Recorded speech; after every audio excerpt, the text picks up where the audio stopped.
Trading their first round pick away. And for what? To go all in on clearing cap space in hopes of signing an NBA franchise, at least they're supposed to be. And Jalen Brunson isn't the answer. That was the consensus in the summer of 2022. That was what the basketball world had decided. That was what Stephen A. Smith was saying on national television, with the full weight of his platform behind every word. And then Jalen Brunson went out and built a case so undeniable that every single one of those voices had no choice but to walk it back. And that is why he is the Eastern Conference Finals MVP. Love the Jalen Brunson signing. I think it's too much money. It's an awful idea. Is Jalen Brunson one of the 10 best point guards in basketball? He's a three-time All-NBA second-team selection. He's the driving force behind the first New York Knicks squad to reach the NBA Finals since 1999. He's also at the center of what became the most dominant 11-game stretch professional basketball has ever seen. And somehow, the story is still far from finished. But to truly appreciate where he is today and why this moment carries so much significance, you have to go back to where it all began, because that's where this story really starts. A move that puts them into playoff contention. It is not going to be the type of player that elevates them into contenders. I mean, Kevin Durant is playing basketball in New York City, and you're just like talking about, can we get Brunson? But Jalen Brunson grew up in New Jersey as the son of Rick Brunson, a former NBA point guard who spent 9 seasons in the league before eventually becoming a coach. Having a father who played professional basketball and spending countless hours around gyms from the time he could walk allowed Brunson to absorb the game differently than most kids his age. He was never a late bloomer who suddenly discovered basketball in high school. Instead, he had been immersed in the details of the game for as long as he could remember, watching his father on the court, sitting through film sessions, and listening to the kinds of conversations that take place inside professional locker rooms and that most people never get to hear. By the time Brunson arrived at Stevenson High School in Lincolnshire, Illinois, he was already regarded as one of the most polished young point guards in the country. Not because he was the most athletic prospect in his class, he wasn't. What made him different was his remarkable pace control and feel for the game, qualities that coaches rarely see in teenagers. He could guide defenders into bad positions before they even realized what was happening. He routinely anticipated plays several steps ahead. He played with a patience and precision that many professionals spend years trying to develop. Scouts loved what they saw, but they also had concerns.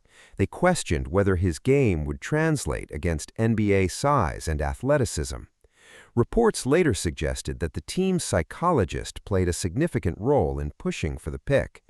Dallas ultimately selected him with the 33rd choice, and almost immediately, Brunson began outperforming the limitations that had been placed on him for years. His time with the Mavericks represented a period in which he was both visible and overlooked at the same time. Inside the organization, coaches and executives understood exactly what he brought to the team. Nationally, however, he remained largely in the background, lacking the kind of recognition that leads to all-star selections and shapes free agency conversations. A big reason for that was the presence of Luka Doncic, whose highlights and statistical production dominated national attention. To much of the basketball world, Brunson was viewed primarily as Luka's teammate, rather than an emerging star in his own right. Yet his development in Dallas was steady and measurable every season. During his first year, he was learning how to navigate the NBA. In year 2, he became a reliable contributor. By year 3, he had grown into an important piece on a playoff team. And by his 4th season, Rick Carlisle trusted him to lead the second unit for a legitimate contender. Despite all of that progress, the national perception never truly caught up to what was happening. Then came the 2022 playoff series against Utah, and one performance changed the conversation forever.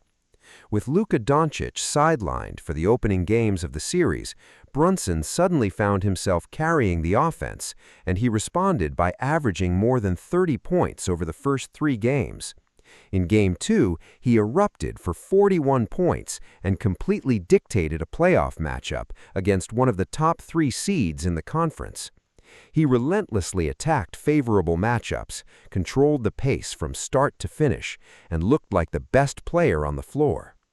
Before the Utah series, Brunson was viewed as one of the league's elite supporting pieces. After it, he looked like a player capable of leading an organization. Dallas later offered him the same 4-year, $55 million extension that he reportedly would have accepted months earlier, before his value had been fully displayed on that stage. This time, he declined. Meanwhile, New York had already been laying the groundwork. Leon Rose had long-standing ties to the Brunson family. Rick Brunson had joined Tom Thibodeau's coaching staff. Salary cap space had been created well in advance. Long before the contract was signed, the Knicks had made it clear they were fully committed. Then, in the summer of 2022, Brunson agreed to a 4-year deal worth more than $100 million with New York. The reaction around the league came quickly, and much of it was negative. People mocked the move. Critics said it was the same old Knicks. They argued that Jalen Brunson wasn't the answer and acted as though New York was treating him like Kevin Durant. But once Brunson arrived at Madison Square Garden, the reality looked nothing like the expectations. Suddenly, the Knicks appeared composed, organized, and professional. Every game slowed to Brunson's rhythm because he controlled every possession. By the end of his first season in New York, the team had won 47 games while Brunson averaged more than 24 points and 6 assists per game. In the opening round against Cleveland, the Knicks won the series in 5 games, delivering the franchise its first playoff series victory since 2013. The 2023-24 season was when the final remnants of skepticism completely disappeared. Brunson averaged 28.7 points per game and finished 5th in MVP voting, behind only Giannis Antetokounmpo, Luka Doncic, Shai Gilgeous-Alexander, and Nikola Jokic. He exploded for 61 points against San Antonio and Victor Wembanyama and earned All-NBA honors. The same player many people had ranked outside the elite point guards in the summer of 2022 was now being discussed among the very best players in the world. His playoff performance against Philadelphia that year transformed Madison Square Garden into the loudest arena in basketball once again. Over the final 4 games of the series, he averaged more than 35 points per game. The possessions became tougher, the games became more physical, and Brunson continued finding ways to score. Then, in the second round against Indiana, with Julius Randle already unavailable and OG Anunoby suffering an injury during the series, New York played Game 7 despite a fractured hand. New York was eliminated, but no one walking out of the Garden that night had lost confidence in where the franchise was headed. The following season, the Knicks reached the Eastern Conference Finals, only to fall to Indiana once again. But reaching the conference finals in back-to-back seasons, with a roster that battled major injuries throughout both playoff runs, wasn't evidence that the team had hit its ceiling. It was proof that the foundation had been built the right way. And that difference between reaching a ceiling and establishing a foundation was really what the debate in the summer of 2022 had been about. Those who talked about limitations were looking at an incomplete picture and arriving at the wrong conclusion. Those who saw a foundation were recognizing what Brunson had become and where it was leading. Another chapter in this story that doesn't receive enough attention is the pay cut Brunson accepted.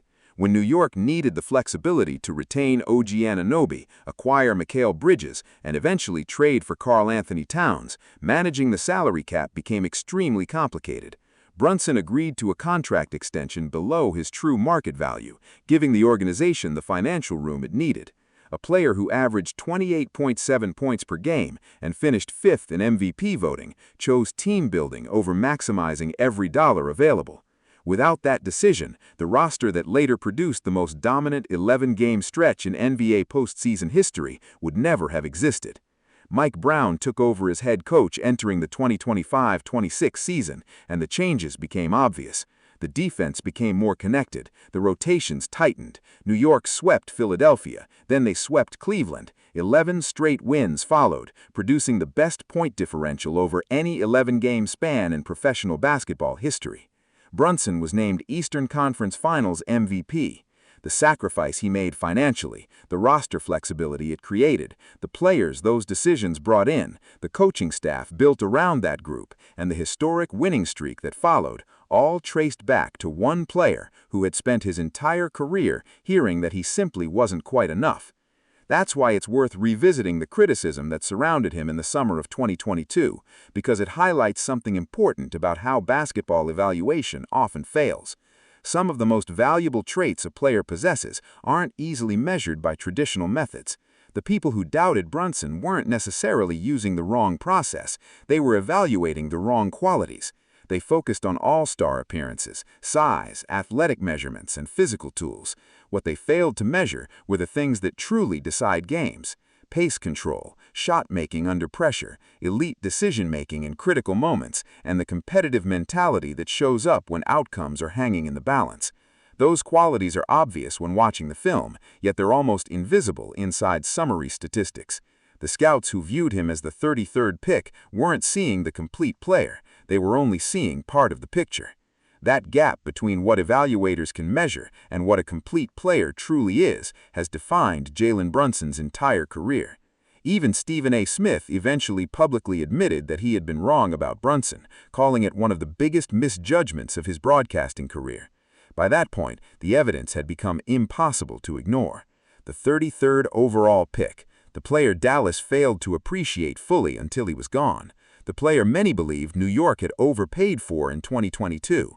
The player who later averaged 28.7 points per game, sacrificed money to help build a championship contender, earned Eastern Conference Finals MVP honors, and led the Knicks through the most dominant postseason stretch professional basketball had ever seen. Now the conversation has changed completely. The debate is no longer whether New York paid too much for a backup point guard. The discussion has become whether Jalen Brunson could eventually be remembered as the greatest Knick in Knicks history. The 33rd overall selection, the player almost nobody completely saw coming, the player who has spent his entire career proving people wrong. Critics once laughed and called them the same old Knicks, but the basketball world answered that question over the playoff runs that followed. 47 wins and a playoff series victory in year 1, 28.7 points per game and a top 5 MVP finish in year 2, an Eastern Conference Finals appearance in year 3, Eastern Conference Finals MVP, and a historic postseason run in year 4.